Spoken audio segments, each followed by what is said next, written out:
திருடன் திருடனோடு பங்கிட்டுக் கொள்கிறவன் தன் ஆத்மாவை பகைக்கிறான். சாபத்தை அவன் கேட்டாலும் காரியத்தை வெளிப்படுத்த மாட்டான். பாவிகளின் வஞ்சக வலைகளில் நாம் சிக்கிவிடக்கூடாது. அவர்களுடைய பேச்சுக்களில் மயங்கி அவர்களுடைய வார்த்தைகளுக்கு செவி கொடுக்க கூடாது. அவர்களுடைய பாவத்திற்கு நாம் பங்காளிகளாகவும் இருக்கக்கூடாது. பாவிகளோடு ஐக்கியமாக இருக்கிறவர்கள் பாவத்தின் கண்ணியில் விழுந்து விடுவார்கள். திருடன் பிறரை வஞ்சித்து திருடுகிறான். திருடனுடைய ஆத்மா சுத்தமா இராது, அது வஞ்சகம் நிரம்பியது.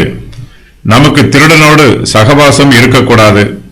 திருடனோடு கொள்ளை பொருளை பங்கிட்டுக் கொள்கிறவன் தன் ஆத்மாவை பகைக்கிறான். அவனுடைய பாவத்திற்கு பங்காளியாய் இருக்கிறான். திருடனுடைய கொள்ளை பொருளை அனுபவிக்கிறவனும் திருடனைப் போலவே தீய சுபாவம் உள்ளவன். திருடன் தண்டிக்கப்படுவது போல அவனோடு திருட்டு பொருளை பங்கிட்டுக் கொள்கிறவனும் தண்டிக்கப்படுவான். திருடன் வேண்டுமென்றே துணிகரமாய் பாவம் செய்கிறான். திருடன் தான் திருடியதை மறைப்பது போல அவனோடு கொள்ளை பொருளை பங்கிடுகிறவனும் அந்த கொள்ளையை மறைக்கிறான். திருட்டு பொருளின் மீது ஆசைப்படுகிறவர்கள் தங்கள் ஆத்துமாக்கள் மீது கவலை இல்லாதிருப்பார்கள். திருடுவது பாவம், பாவத்தின் சம்பளம் மரணம்.